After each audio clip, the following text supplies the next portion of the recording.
저희 이제 출발하는 건가요, 기사님? 네, 일단 이거 한 잔 드시죠. 바카스. I'm best driver. 고소하게. 네, 운전 경력 5년. 네. 와, 잘 마시겠습니다. 네. 자, 이제 출발해 볼까요? Let's go. 고. 렛츠고 광주. Let's go 광주. 오늘 급하게 제가 또 광주를 갈 일이 있어서 이렇게 합승을 하게 됐어요. 저희가 오늘 광주까지 가면서 이야기를 좀 풀게 됐는데, 영화 택시 운전사가 어제인 8월 2일에 개봉을 했어요.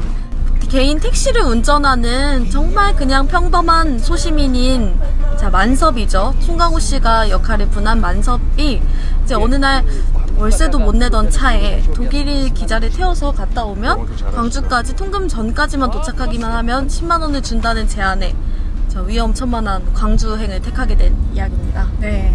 송강호 씨가 이런 전형적인 소시민 가장 역할을 많이 했었잖아요. 그래서 사실 포스터에서부터 굉장히 좀 익숙한 송강호 씨 특유의 연기가 딱 사람들에게 굉장히 강렬한 인상이 일단 박혔을 거예요. 그렇죠. 많은 분들이 하는 얘기인데, 포스터에 송강호가 환하게 웃고 있을수록 그 영화는 슬프다라는 얘기가 있어요. 이 작품에서는 여태까지 맡았던 역할 중에서 가장 환하게 웃고 있어서 사람들이 가장 슬픈 영화가 될 것이다 라고 예상한 분들이 많았어요. 사실 이 영화의 가장 큰 관전 포인트는 송강호 씨를 빼놓고 얘기를 할 수가 없잖아요. 네. 그러니까 송강호 씨를 우리가 흔히 그런 근현기사의 얼굴이다라고 할 정도로, 특히 워낙 또 송강호 씨의 의존도가 큰 작품이기 때문에 주연 조연 배우들의 활용은 이제 적당히 튀지 않게 잘 조율을 했던 것 같아요. 네, 이 영화 유난히 관전 포인트들이 많았는데 되게 재밌는 게, 사실은 그 인스펙터 기자가 섭외했었던 택시가 이 만섭의 택시가 아니잖아요. 그쵸. 택시 만섭은 이제 개인 택시 기사고, 이 인스펙터 택시 회사로 전화를 해서 미리 이제 그 택시 기사로 섭외해놓고, 광주는 사실 위험할 수 있는 상황이고 광주까지 왔다 가면은 10만 원. 그 당시에 이게 10만 원이 그 당시 가치로 따지면 이제 한국은행에서 그런 화폐 물가를 측정하는 데서 보면 80년대에서 지금까지가 36.9배? 지금으로 치면 거의 300만 원 이상의 정말 큰 돈이네요. 네. 생각보다. 자, 지금 저희가 드디어 제3 한강교를 지나가고 있네요. 근데 이게 한남대교라고 하죠. 저희 강북과 강남을 바로 직접적으로 연결해 주면서 어떻게 보면 강남 개발의 상징인데, 이번에 너무 큰 역할을 했어요. 이 노래가 혜인 씨의 굉장히 영화에서 좀 감정적으로 좀 울컥하게 만드는, 그리고 영화 속에서도 이 만섭이라는 인물의 어떤 터닝 포인트를 보여주는 장면에 너무 이 곡이 나오더라고요. 근데 광주까지 가는데 차가 그렇게 한 대도 없을 수가 있나요? 저는 그런 걸 상상을 하지 않는 것 같아요. 광주의 고립감을 보여주기 위한. 초반에 저는 송강호 씨보다 택시가 주인공인 줄 알았어요. 워낙 원톱으로 이렇게 비춰주면서. 만섭이 워낙 또 애지중지하니까. 의사가 그게 이제 한국에서는 구할 수가 없어가지고 막 해외에서 힘들게 사온 거라면서요. 네, 한 대당 뭐 들어간 비용이 한 1억 정도? 네, 그렇게 된다고 하더라고요. 그때 당시에 개인 택시들 여러 색깔이 있을 거 아니에요. 근데 차 색깔을 굳이 초록색으로 골랐던 이유가 있다고 하더라고요.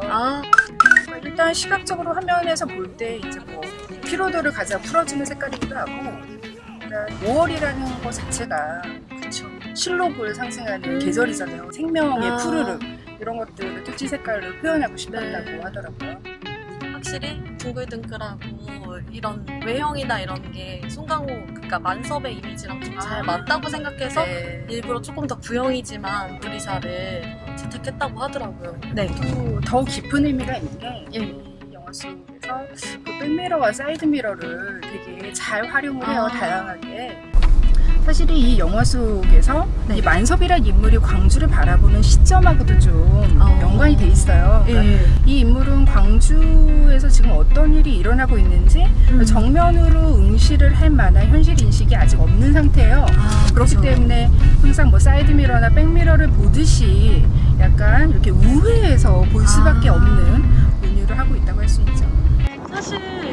만섭 극 중에서 만섭이 이제 그 소시민에서 좀 이렇게 변화해가는 깨어가는 모습도 있는데 그때 저는 좀 엄마 같다는 느낌도 많이 받았어요. 저 리본 같은 경우도 그 아빠가 저렇게까지 정성스럽게 리본을 예쁘게 묶어주는 경우가 있을까 할 정도로 예쁘게 묶어주는데 이제 그 핑크색 구두까지 샀다가 그 구두에도 네. 리본이 이렇게 달려있죠. 아 그쵸. 저도 영화 속에서 되게 인상적이었던 게 이제 감독이 그런 인터뷰를 했어요. 뭐 송강호와 딸의 관계도 그렇고 어떤 할머니가 길거리에서 주저하는 거를 보고 병원으로 데려다 주잖아요. 너무 정신이 없어서 이 할머니도 맨발로 나온 거예요.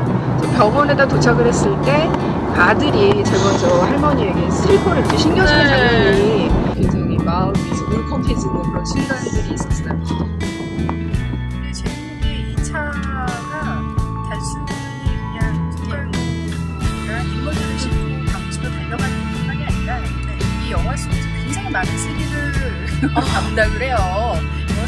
다음에는 진짜 택시 가지고 뭐 추격전 이런 거 찍으셔도 될 것 같아요. 잠깐 추격전 얘기가 나왔으니 말인데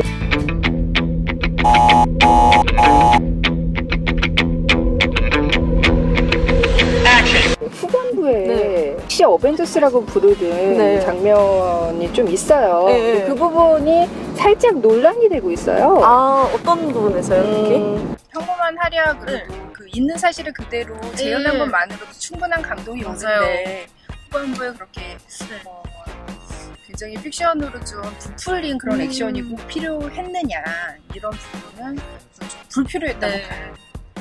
어디서나 MSG 맛을 강하게 원하는 분들이 있고 아닌 분들이 있는데 저희 드라이버의 입장에서는 나름대로 처절한 장면이었긴 했지만 그래도 저 진짜 이렇게 움찔움찔하면서 봤던 기억이 나름대로 긴장감 조성에 긴장감이 있어가지고 이때 사실 나오는 게 그 엄태구 씨의 활약이 있는데 진짜 소름 돋았어. 처음 나올 때 영화 밀정에서 역할이 아직까지도 잊혀지지 않는 정도인데 그 깨알 같은 장면 중에 외국인 태운 서울 기사는 잡아라 사법경찰이 이렇게 얘기를 하잖아요. 그때 딱 그 유해진 씨가 도움을 주잖아요. 번호판으로.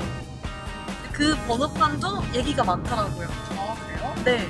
그러니까 그 번호판이 전남 20310이라고 돼 있어가지고 저게 탄핵 날짜를 맞춘 거 아니냐 이런 얘기도 있더라고요.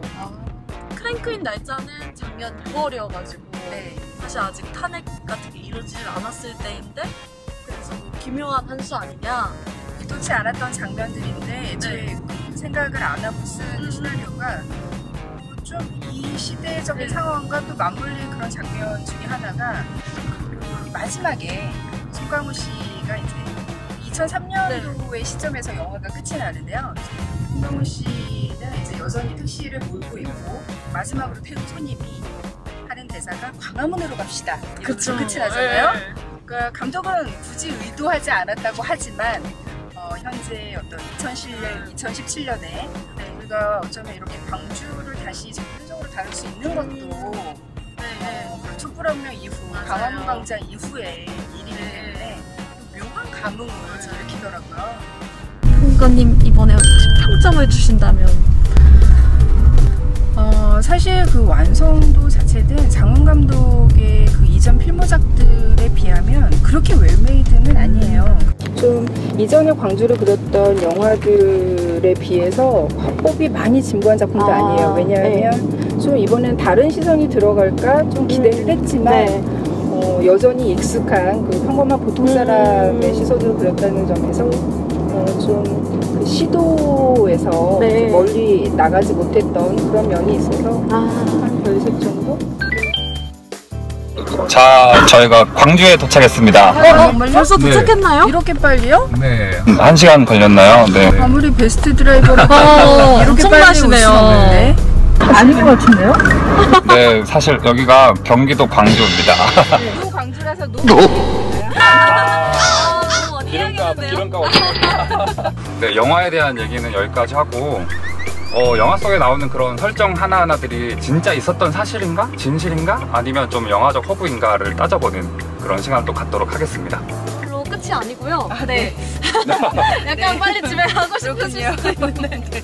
네. 일단 광주가 아니라는 거에 전라도 광주가 아니라는 거에 한 차례 패닉이었고요. 영화를 보면서 한번 진짜 더 광주에 한번 가시는 기회가 되길 바라고. 네. 예. 또 이제 팩트체크 한번 통과니까 한번 진행을 해봐야겠죠.